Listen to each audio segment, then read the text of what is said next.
Good morning students, मैं आशीष मित्तल ज्ञानम द्वारा चलाए गए इस ऑनलाइन प्लेटफॉर्म ਤੁਹਾਡਾ ਸਵਾਗਤ ਕਰਦਾ ਹਾਂ। ਜਿਵੇਂ ਕਿ ਤੁਹਾਨੂੰ ਪਤਾ ਹੈ ਕਿ ਪੀਪੀਐਸਸੀ ਨੇ ਪ੍ਰਿੰਸੀਪਲ, ਹੈਡਮਾਸਟਰ ਤੇ ਬੀਪੀਓ ਦੀਆਂ ਜਿਹੜੀਆਂ ਹੈਗੀਆਂ ਕੁਝ ਵੈਕੈਂਸੀਜ਼ ਕੱਢੀਆਂ ਨੇ, ਜਿਹਦੇ ਵਿੱਚ ਇਸ ਵਾਰ ਐਜੂਕੇਸ਼ਨ ਨਾਲ ਰਿਲੇਟਡ ਕੁਝ ਟੌਪਿਕਸ ਨੂੰ ਐਡ ਕੀਤਾ ਗਿਆ। ਤਾਂ ਮੈਂ ਆਸ਼ੀ ਮਿੱਤਲ ਜੋ ਪਿਛਲੇ 2 ਸਾਲਾਂ ਤੋਂ ਗਿਆਨ ਦੇ ਵਿੱਚ ਸਾਈਕੋਲੋਜੀ ਟੀਚ ਕਰ ਰਿਹਾ, ਤੁਹਾਨੂੰ ਇਹ ਐਜੂਕੇਸ਼ਨ ਨਾਲ ਰਿਲੇਟਡ ਟੌਪਿਕਸ ਕਰਾਵਾਂਗਾ। ਅੱਜ ਆਪਾਂ ਇਹਨਾਂ ਟੌਪਿਕਸ ਦੇ ਬਾਰੇ ਥੋੜਾ ਡਿਸਕਸ ਕਰਾਂਗੇ ਕਿ ਟੌਪਿਕਸ ਕਿਹੜੇ ਟੌਪਿਕਸ ਨੇ ਤੇ ਉਹਨਾਂ ਵਿੱਚ ਕਿਹਦੀ ਗੱਲ ਕੀਤੀ ਗਈ, ਆਪਾਂ ਉਹਦੇ ਵਿੱਚ ਕੀ ਕੁਝ ਪੜਾਂਗੇ।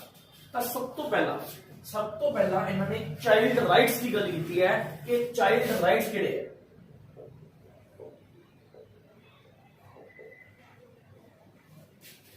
Child rights and related regulation. देखो सब तो पहला ਆਪਾਂ ਚਾਈਲਡ ਦਾ ਸਮਝਾਂਗੇ। ਚਾਈਲਡ ਦੀ ਵੀ ਅਲੱਗ-ਅਲੱਗ ਡੈਫੀਨੇਸ਼ਨਸ ਬਣਾਈਆਂ ਗਈਆਂ। ਇੰਡੀਆ ਦੇ ਵਿੱਚ ਚਾਈਲਡ 14 ਇਅਰਸ ਨੂੰ ਮੰਨਿਆ ਗਿਆ, ਫੋਰਨ ਦੇ ਵਿੱਚ ਆਪਾਂ 18 ਇਅਰਸ ਦੇ ਬੱਚੇ ਨੂੰ ਚਾਈਲਡ ਕਹਿੰਦੇ ਆ। ਦੈਟ ਮੀਨਸ ਚਾਈਲਡ ਕੀ ਹੈ, ਚਾਈਲਡ ਰਾਈਟਸ ਕੀ ਹੈ, ਚਾਈਲਡ ਰਾਈਟਸ ਦੀ ਬੈਕਗ੍ਰਾਉਂਡ ਹਿਸਟਰੀ ਕੀ ਹੈ। ਸਭ ਤੋਂ ਪਹਿਲਾਂ ਕਿਹਨੇ ਗੱਲ ਕੀਤੀ ਚਾਈਲਡ ਰਾਈਟਸ ਦੀ, ਕਿਹਨੇ ਸਿਵਲ ਰਾਈਟਸ ਬਾਰੇ ਗੱਲ ਕੀਤੀ, ਠੀਕ, ਕਿਹੜੀਆਂ ਇਹਦੇ ਨਾਲ ਏਜੰਸੀਜ਼ ਨਾਲ ਜੁੜੀਆਂ, ਕਿਹੜੇ ਆਰਟੀਕਲਸ ਬਣੇ, ਠੀਕ, ਕਿਹੜੀ ਅਮੈਂਡਮੈਂਟਸ ਕੀਤੀ ਗਈਆਂ ਚਾਈਲਡ ਰਾਈਟਸ ਨੂੰ ਐਡ ਕਰਨ ਦੇ ਲਈ, ਕਦੋਂ ਐਡ ਕੀਤਾ ਗਿਆ, ਉਹ ਸਾਰਾ ਟੌਪਿਕ ਆਪਾਂ ਇਹ ਸਾਰਾ ਕੁਝ ਕਵਰ ਕਰਾਂਗੇ ਆਪਣੇ child rights and related regulations the topic ਦੇ ਵਿੱਚ। ਤਾਂ ਸੈਕਿੰਡ ਆਪਾਂ ਵਿੱਚ ਗੱਲ ਕਰਾਂਗੇ ਨੈਸ਼ਨਲ ਸਕੀਮਸ।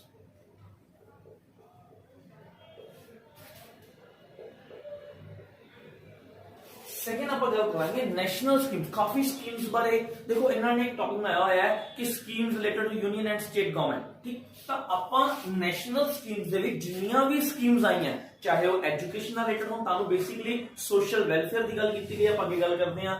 ਤੁਹਾਨੂੰ ਬੇਸਿਕਲੀ ਉਹਨਾਂ ਨੇ ਐਜੂਕੇਸ਼ਨ ਦੀ ਗੱਲ ਕੀਤੀ ਹੈ। ਤਾਂ ਨੈਸ਼ਨਲ ਸਕੀਮਸ ਦੇ ਵਿੱਚ ਹੁਣ ਤੱਕ ਜਿੰਨੀਆਂ ਵੀ ਐਜੂਕੇਸ਼ਨ ਪਾਲਿਸੀਜ਼ ਆਈਆਂ ਜਾਂ ਜਿੰਨੇ ਵੀ ਕਮਿਸ਼ਨਸ ਬਣੇ ਆ, ਆਪਾਂ ਉਹ ਸਾਰਾ ਪੜਾਂਗੇ। ਬਿਕੋਜ਼ ਇਹ ਬਹੁਤ ਇੰਪੋਰਟੈਂਟ ਹੈ, ਤੁਹਾਨੂੰ ਪਤਾ ਹੋਣਾ ਚਾਹੀਦਾ ਹੈ ਕਿਹੜਾ ਕਮਿਸ਼ਨ ਕਿਵੇਂ ਬਣਿਆ, ਕਿਹੜਾ ਕੋਈ ਵੀ ਜਿਹੜਾ ਹੈਗਾ ਨਵਾਂ ਕੋਈ ਕਾਨੂੰਨ ਬਣ ਰਿਹਾ ਹੈ ਕਿਹਦੇ ਲਈ ਬਣ ਰਿਹਾ। ਜਿਵੇਂ ਅਸੀਂ ਮਿਸ਼ਨ ਇੰਦਰਧਨੁਸ਼ ਦੀ ਗੱਲ ਕਰਾਂਗੇ, ਆਪਰੇਸ਼ਨ ਡਿਜੀਟਲ ਬੋਰਡ ਦੀ ਗੱਲ ਕਰਾਂਗੇ, ਸਵੱਗਿਆ ਪੋਰਟਲ ਦੀ ਗੱਲ ਕਰਾਂਗੇ, ਠੀਕ। ਮਤਲਬ ਉਹ ਸਭ ਚੀਜ਼ ਆਪਾਂ ਨੈਸ਼ਨਲ ਸਕੀਮ ਦੇ ਵਿੱਚ ਪੜਾਂਗੇ ਕਿ ਜੀ ਕਿਹੜੀ ਨੈਸ਼ਨਲ ਸਕੀਮਸ ਸਾਨੂੰ ਆਈ।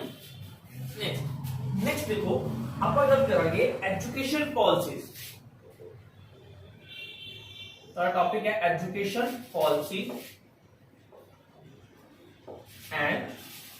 Education policy of union and state government. देखो हुन इस टॉपिक दे विच आपां वेस्टर्न नेशनल स्कीम बारे एजुकेशन की गल करांगे, पर ਇਹਦੇ ਵਿੱਚ ਆਪਾਂ यूनियन ਦੀ ਗੱਲ ਵੀ ਕਰਾਂਗੇ। यूनियन ਦੁਆਰਾ ਵੀ ਜਿਹੜੇ ਬਣਾਏ ਗਏ ਹੈ ਤੇ ਸਟੇਟ ਗਵਰਨਮੈਂਟ ਦੁਆਰਾ ਵੀ ਜਿਹੜੀਆਂ ਵੀ ਪਾਲਿਸੀਜ਼ ਬਣਾਈ ਗਈਆਂ। ਦੇਖੋ ਜਿਵੇਂ ਆਪਾਂ ਪੜਾਂਗੇ ਕਿ ਐਜੂਕੇਸ਼ਨ ਪਹਿਲਾਂ ਕੰਟੈਂਟ ਲਿਸਟ ਕਦੋਂ ਆਈ। ਸੈਕਿੰਡ ਆਪਾਂ ਗੱਲ ਸਮਝਾਂਗੇ ਕਿ ਕੰਟੈਂਟ ਲਿਸਟ ਦਾ ਮਤਲਬ ਕੀ ਹੁੰਦਾ ਹੈ ਕਿ ਜੀ ਸੈਂਟਰ ਤੇ ਸਟੇਟ ਦੋਨੋਂ ਐਜੂਕੇਸ਼ਨ ਦੇ ਉੱਪਰ ਕੋਈ ਕਾਨੂੰਨ ਬਣਾ ਸਕਦੇ ਆ। ਫਿਰ ਆਪਾਂ ਗੱਲ ਕਰਾਂਗੇ ਕਿ ਐਜੂਕੇਸ਼ਨ ਪਾਲਿਸੀਜ਼ ਕਿਹੜੀਆਂ ਆਈਆਂ, ਐਜੂਕੇਸ਼ਨ ਦੇ ਰਿਗਾਰਡਿੰਗ ਕਿਹੜੀਆਂ ਪਾਲਿਸੀਜ਼ ਆਈਆਂ, ਕਿਵੇਂ ਯੂਨੀਅਨ ਜਿਹੜੀ ਹੈਗੀ ਹੈ ਇੰਪਲੀਮੈਂਟ ਕਰ ਰਹੀ ਹੈ, ਕਿਵੇਂ ਸਟੇਟ ਇੰਪਲੀਮੈਂਟ ਕਰ ਰਹੀ ਹੈ, ਸਾਡੀ ਸਟੇਟ ਦੇ ਵਿੱਚ ਕਿਹੜੀ ਚੀਜ਼ ਕਿਵੇਂ ਇੰਪਲੀਮੈਂਟ ਹੋ ਰਹੀ ਹੈ, ਉਹ ਸਾਰੀ ਚੀਜ਼ ਆਪਾਂ ਕਿਤੇ ਵੀ ਪੜਾਂਗੇ। Education policy of unions and state government. Fourth अपना जो मेन होएगा वो होएगा काउंसलिंग।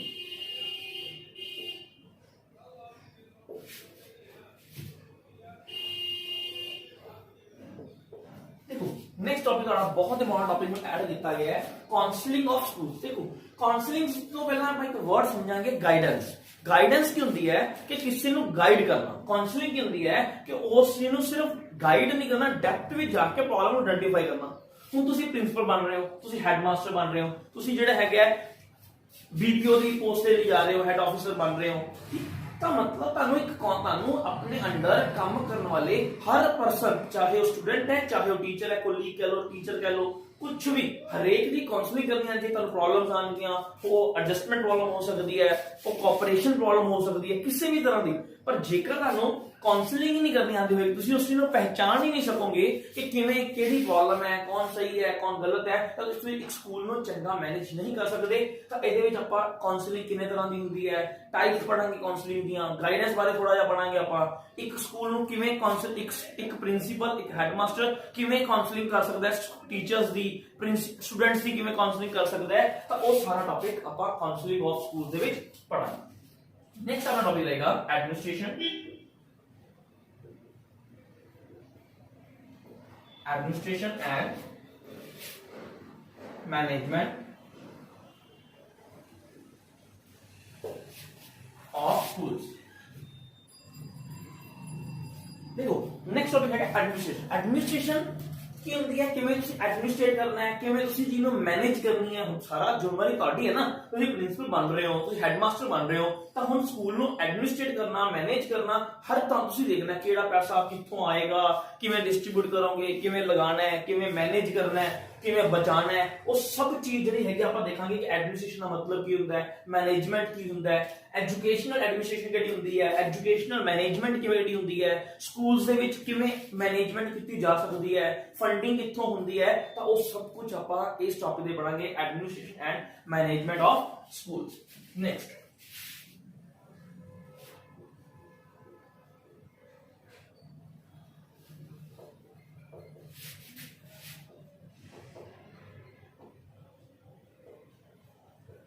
नेक्स्ट हम पढ़ेंगे union and state government welfare schemes.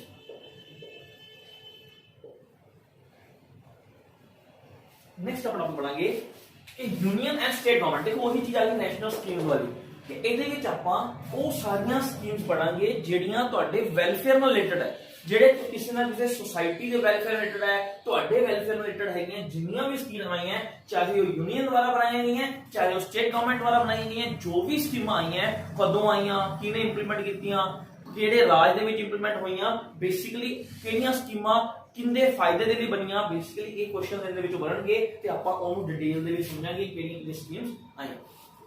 Next nutrition, sanitization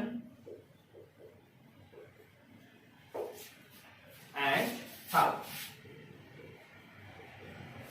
health। देखो नेक्स्ट आप हम समझाएंगे टॉपिक अपना न्यूट्रिशन के केड़ा भोजन खाना चाहिए है, किदे भी ज्यादा बेनिफिट्स हैगे है, कितना न्यूट्रिशन सानू चाहिए है, सैनिटाइजेशन किवें किवें हाथ धो के ਅਸੀਂ खाना खाना है, सफाई का ध्यान रखना है, हेल्थ किवें ਅਸੀਂ अपनी रख सकते हैं, हेल्थ ਨਾਲ ਰਿਲੇਟਡ ਕਿਹੜੀ ਕਿਹੜੀ ਸਕੀਮਸ ਹੈਗੀਆਂ, हेल्थ ਨੂੰ ਕਿਵੇਂ ਸਹੀ ਕਰਕੇ ਲਾਈਫ ਨੂੰ ਵਧਾਇਆ ਜਾ ਸਕਦਾ ਹੈ, ਤਾਂ ਉਹ ਸਭ ਚੀਜ਼ਾਂ ਅਸੀਂ ਇਸ ਟੌਪਿਕ ਦੇ ਵਿੱਚ ਪੜਾਂਗੇ। ਦੇਖੋ ਤੁਹਾਡੇ ਸਿਲੇਬਸ ਦੇ ਵਿੱਚ ਆ ਚੀਜ਼ਾਂ ਮੈਂਸ਼ਨ ਹੈ ਕਿ ਜਿਹੜਾ ਸਿਲੇਬਸ ਹੈ, ਪਰ ਇਹਨਾਂ ਤੋਂ ਇਲਾਵਾ ਚਾਹੇ एजुकेशन टॉपिक विचों 12 ਤੋਂ 15 ਦੇ ਵਿਚਕਾਰ ਕੁਐਸਚਨਸ ਆਉਣ ਦੀ ਉਮੀਦ ਹੈ, मतलब पूरे पेपर ਦੇ ਵਿੱਚ 12 ਤੋਂ 15 ਕੁਐਸਚਨ ਉਮੀਦ ਹੈ ਕਿ ਸਾਡੇ ਐਜੂਕੇਸ਼ਨ ਨਾਲ ਰਿਲੇਟਡ ਆਉਣਗੇ, ਪਰ ਤੁਹਾਨੂੰ ਇਹ ਸਕੀਮ ਸਾਰੀਆਂ ਡਿਟੇਲ ਦੇ ਵਿੱਚ ਪੜ੍ਹਨੀਆਂ ਹੀ ਪੈਣਗੀਆਂ, ਚਾਹੇ ਉਹ 10 ਹੈ, ਚਾਹੇ ਉਹ 50 ਹੈ, ਚਾਹੇ ਉਹ 100 ਹੈ, ਕਿਉਂਕਿ ਅਸੀਂ ਕੋਈ ਵੀ ਸਕੀਮ ਛੱਡ ਨਹੀਂ ਸਕਦੇ, ਕੀ ਪਤਾ ਕੁਐਸਚਨ ਕਿੱਥੋਂ ਨਿਕਲ ਜਾਏ।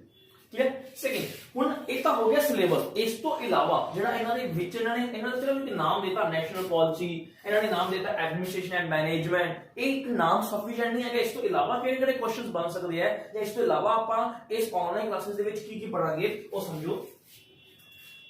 नेक्स्ट हम पढ़ांगे all education commission. All education commission मतलब वो सारे कमीशन ਜਿਹੜੇ ਭਾਵੇਂ ਆਜ਼ਾਦੀ ਤੋਂ ਪਹਿਲਾਂ, ਜਿਵੇਂ ਅਸੀਂ ਗੱਲ ਕਰੀਏ ਮੈਕੌਲੇ ਕਮਿਸ਼ਨ ਦੀ ਗੱਲ ਕਰੀਏ, ਵੁੱਡ ਡਿਸਪੈਚ ਦੀ ਅਸੀਂ ਗੱਲ ਕਰੀਏ, ਹੰਟਰ ਕਮਿਸ਼ਨ ਦੀ ਗੱਲ ਕਰੀਏ, ਵੈਲੇ ਕਮਿਸ਼ਨ ਦੀ ਗੱਲ ਕਰੀਏ, ਉਹ ਸਾਰੇ ਕਮਿਸ਼ਨ ਜਿਹੜੇ ਚਾਹੇ ਆਜ਼ਾਦੀ ਤੋਂ ਪਹਿਲਾਂ ਬਣੇ ਐਜੂਕੇਸ਼ਨ ਰਿਲੇਟਡ, ਚਾਹੇ ਆਜ਼ਾਦੀ ਤੋਂ ਬਾਅਦ ਬਣੇ, ਜਿਵੇਂ ਆਪਾਂ ਗੱਲ ਕਰੀਏ ਮੁਦਾਲੀਰ ਕਮਿਸ਼ਨ ਦੀ ਗੱਲ ਕਰੀਏ, ਕੋਠਾਰੀ ਕਮਿਸ਼ਨ ਦੀ ਗੱਲ ਕਰੀਏ, ਨੈਸ਼ਨਲ ਪॉलिसी ਐਂਡ ਐਜੂਕੇਸ਼ਨ ਦੀ ਗੱਲ ਕਰੀਏ, ਤਾਂ ਇਸ ਵਿੱਚ ਆਪਾਂ ਉਹ ਸਾਰੇ ਕਮਿਸ਼ਨਸ ਨੂੰ ਕਵਰ ਅਪ ਕਰਾਂਗੇ ਕਿ ਜੀ ਕਿਹੜੇ ਕਿਹੜੇ ਕਮਿਸ਼ਨਸ ਬਣੇ ਹੈ, ਕਦੋਂ ਕਦੋਂ ਬਣੇ, ਕਿਹਨੇ ਕਿਹਨੇ ਇੰਪਲੀਮੈਂਟ ਕੀਤੇ ਹੈ, ਜੇ ਆਜ਼ਾਦੀ ਤੋਂ ਪਹਿਲਾਂ ਹੈ ਤਾਂ ਵਾਇਸਰੋਏ ਕੌਣ ਹੈ, ਗਵਰਨਰ ਜਨਰਲ ਕੌਣ ਹੈ, ਉਹ ਆਪਾਂ ਸਾਰਾ ਇਸ ਟੌਪਿਕ ਦੇ ਵਿੱਚ ਕਰਾਂਗੇ।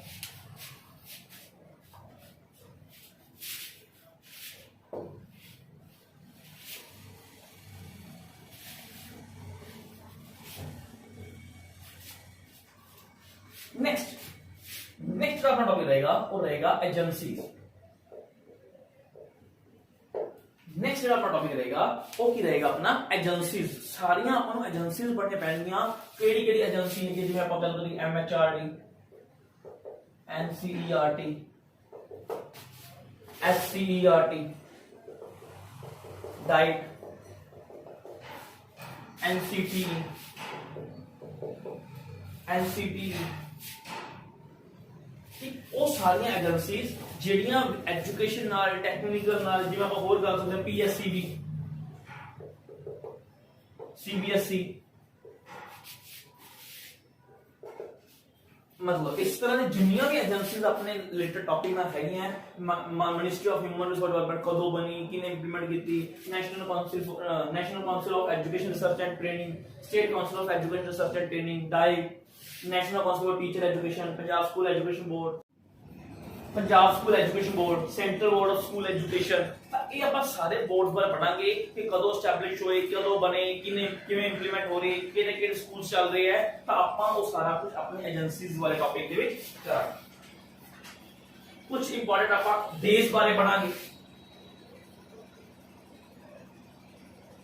ਕੁਝ ਆਪਾਂ ਇੰਪੋਰਟੈਂਟ ਡੇਜ਼ ਬਾਰੇ ਪੜਾਂਗੇ। ਆਪਾਂ ਸਾਰੇ ਡੇਜ਼ ਨਹੀਂ ਕਰਾਂਗੇ ਇਹਦੇ ਵਿੱਚ, ਆਪਾਂ ਸਿਰਫ ਉਹ ਡੇਜ਼ ਕਰਾਂਗੇ ਜਿਵੇਂ ਨੰਬਰ ਨੈਸ਼ਨਲ ਐਜੂਕੇਸ਼ਨ ਡੇ ਆਪਾਂ ਕਹਿ ਸਕਦੇ ਹਾਂ, ਟੀਚਰਸ ਡੇ ਆਪਾਂ ਗੱਲ ਕਰ ਸਕਦੇ ਹਾਂ, ਵਰਲਡ ਟੀਚਰਸ ਡੇ ਆਪਾਂ ਗੱਲ ਕਰ ਸਕਦੇ ਹਾਂ, ਠੀਕ, ਵਰਲਡ ਚਿਲड्रन ਡੇ ਕਰ ਸਕਦੇ ਹਾਂ। मतलब ਸਿਰਫ ਉਹ ਡੇਜ਼ ਕਰਾਂਗੇ ਜਿਹਦਾ ਸੰਬੰਧ ਕਿਤੇ ਨਾ ਕਿਤੇ ਐਜੂਕੇਸ਼ਨ ਨਾਲ ਹੈ ਜਾਂ ਤੁਹਾਡੇ ਵੈਲਫੇਅਰ ਨਾਲ ਹੈ। ਕੁਝ ਉਹ ਡੇਜ਼ ਕਰਾਂਗੇ, ਕੁਝ ਆਪਾਂ ਆਰਟੀਕਲਸ ਕਰਾਂਗੇ ਉਹਦੇ ਵਿੱਚ, ਕੁਝ ਇਹਦੇ ਵਿੱਚ ਜਿਹੜਾ ਹੈਗਾ ਆਰਟੀਕਲਸ ਕਰਾਂਗੇ। ਜਿਵੇਂ ਆਪਾਂ ਗੱਲ ਕਰੀਏ ਕਿ ਜੀ ਉਹ ਆਰਟੀਕਲਸ ਐਜੂਕੇਸ਼ਨ ਐਕਟ 21A ਦੀ ਗੱਲ ਕਰਾਂਗੇ ਆਪਾਂ, ठीक। वो आर्टिकल ਜਿਹੜੇ ਐਜੂਕੇਸ਼ਨ ਰਿਲੇਟਡ ਹੈਗੇ ਆ ਆਪਾਂ ਉਹ ਸਾਰੇ ਕਰਾਂਗੇ। ਚਾਈਲਡ ਵੈਲਫੇਅਰ ਰਿਲੇਟਡ ਹੈਗੇ ਆ, ਚਾਈਲਡ ਰਿਲੇਟਡ ਹੈਗੇ ਆ, ਉਹ ਸਾਰੇ ਆਰਟੀਕਲ ਕਰਾਂਗੇ। ਵੂਮਨ ਐਜੂਕੇਸ਼ਨ ਰਿਲੇਟਡ ਹੈਗੇ ਆ, ਉਹ ਸਾਰੇ ਆਪਾਂ ਆਰਟੀਕਲਸ ਨੂੰ ਇਸ ਟੌਪਿਕ ਦੇ ਵਿੱਚ ਪੜਾਂਗੇ।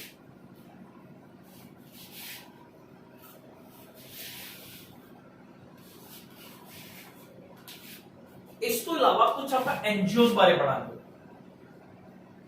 कुछ आप एनजीओ बारे पढ़ांगे, नॉन गवर्नमेंट ऑर्गेनाइजेशन। कुछ आप एनजीओ बारे भी पढ़ांगे कि जी केड़ियां एनजीओज है की हेल्प कर। ਤਾਂ ਇਹ ਸਾਰਾ ਆਪਣਾ ਟੌਪਿਕ ਰਹੇਗਾ ਆਪਣੇ ਆਉਣ ਵਾਲੇ ਲੈਕਚਰਸ ਦੇ ਵਿੱਚ, ਜਿਹਦੇ ਵਿੱਚ ਆਪਾਂ ਇਹਨਾਂ ਸਾਰਿਆਂ ਨੂੰ ਐਕਸਪਲੇਨ ਵੀ ਪੜਾਂਗੇ ਕਿ ਜੀ ਕਿਹੜੀ ਕਿਹੜੀ ਚੀਜ਼ ਕਿਵੇਂ ਕਿਵੇਂ ਬਣਦੀ। ਤਾਂ ਥੈਂਕ ਯੂ ਵੈਰੀ ਮਚ। ਲਗਾਤਾਰ ਲੈਕਚਰ ਸੁਣਦੇ ਰਹੋ ਤੇ ਕਿਸੇ ਵੀ ਤਰ੍ਹਾਂ ਦੀ ਕੁਐਰੀ ਦੇ ਲਈ ਇਸ ਨੰਬਰ ਤੇ call. Thank you very much.